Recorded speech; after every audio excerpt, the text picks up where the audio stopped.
Our speaker for today is Sharon's Miss Savage, and she's giving her speech on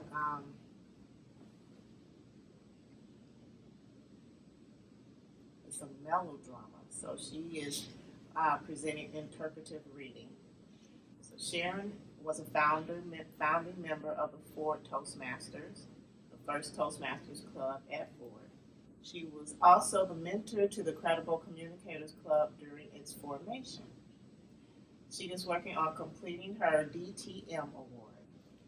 Today, Sharon will be presenting an interpretive reading of a monodrama. In a monodrama, the character is privately revealing their inner thoughts and feelings that no one is meant to hear. The character is speaking to herself, not to an audience. As an interpretive reader, Sharon will communicate the ideas and emotions of someone else. She will not be an actor, but through her presentation, you, the listeners, will be able to recreate the character and situation in your own minds. Sharon?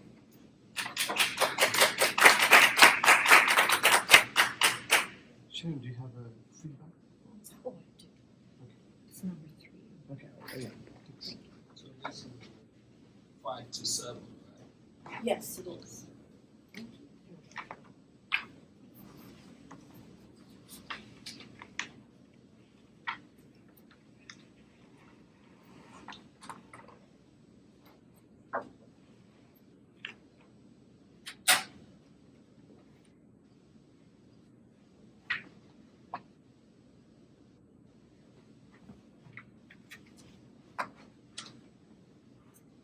Fellow Toastmasters, I have chosen a monodrama.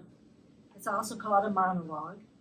It was spoken by Juliet in Shakespeare's Romeo and Juliet.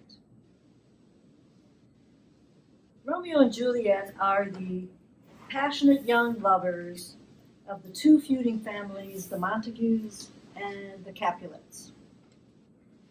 They meet one evening when the Capulets throw a party.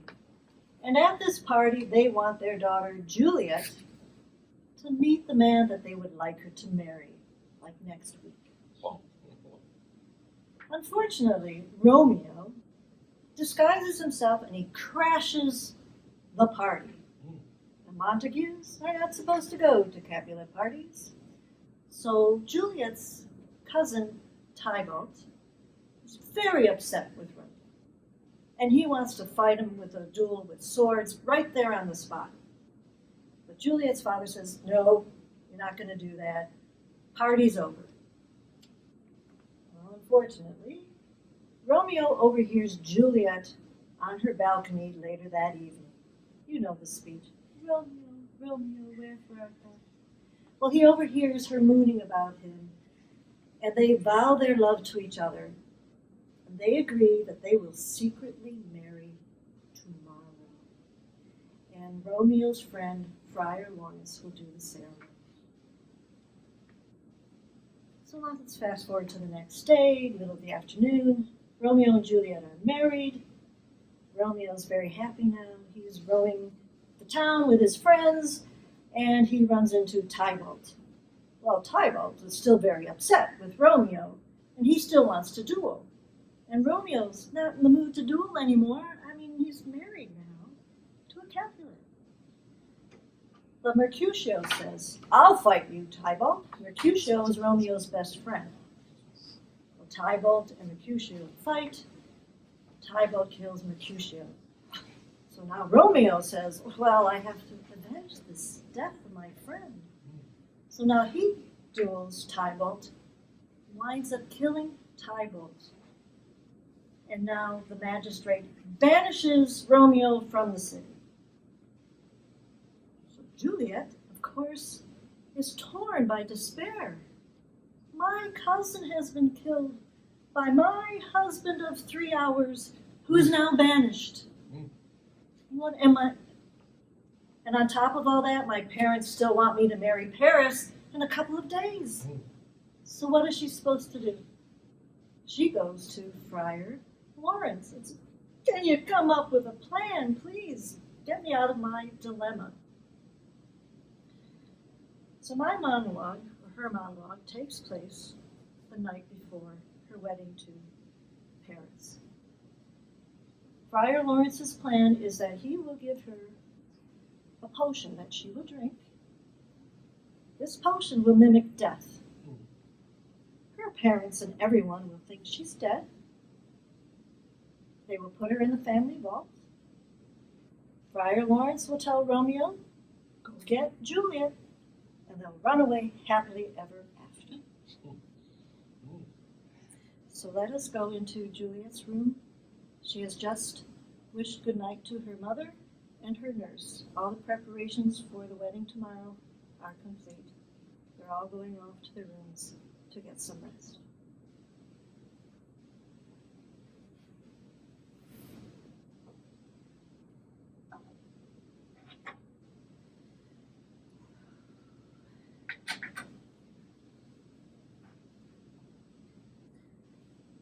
Fared well.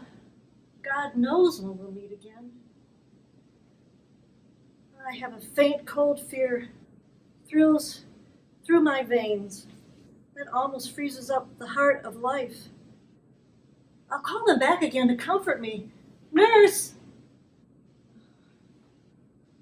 What should she do here?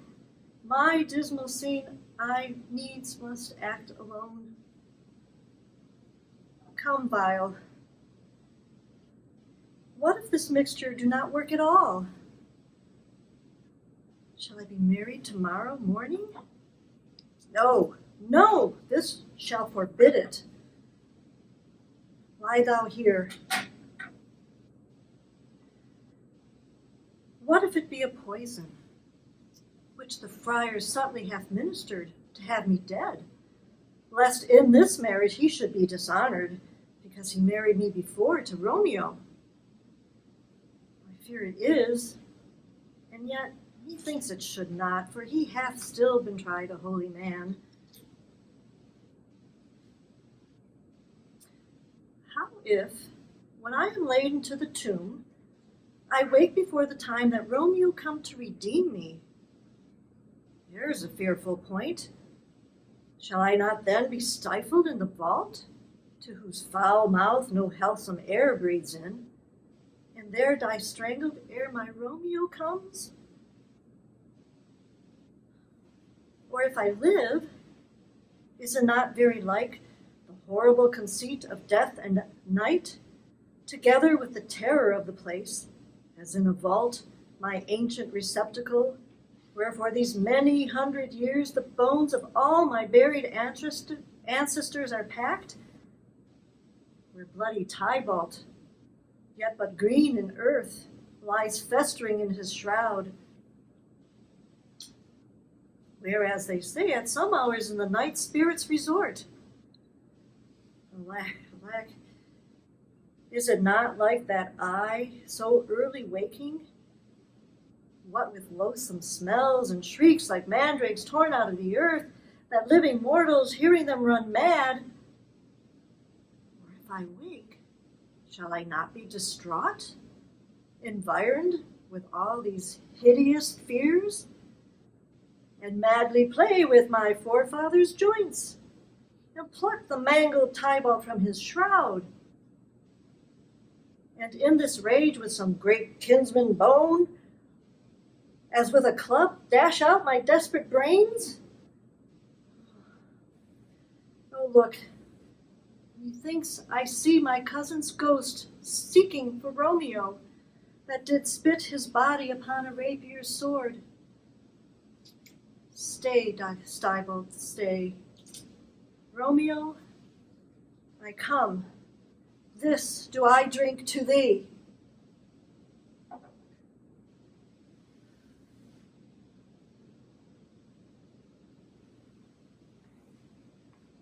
Mr. Toastmaster, ready.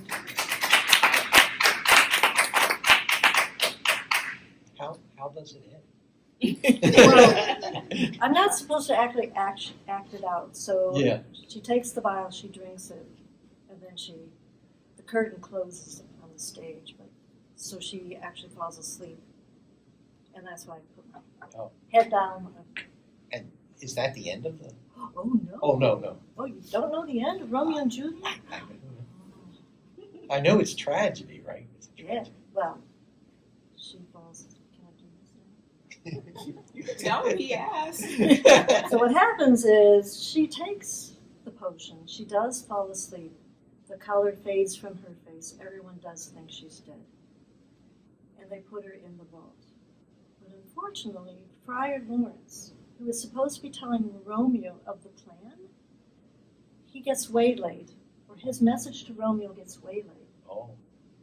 So Romeo just hears, so the bad news travels faster than good news. Oh. He hears that Juliet has died. Oh. So he does get to the vault. He finds her there, but thinks she's dead.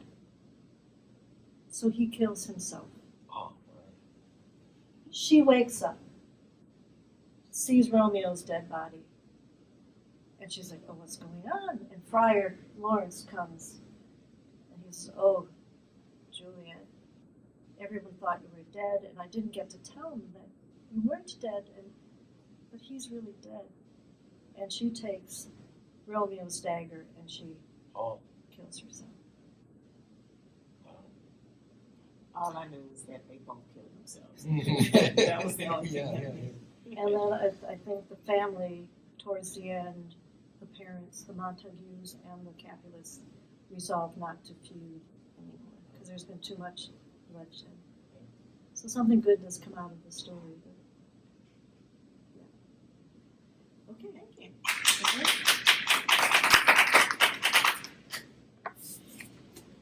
I was trying to, didn't want to have an actual dagger. Oh, So, okay, literally, so yeah, you yeah. probably guys were wondering, Yeah. why did she bring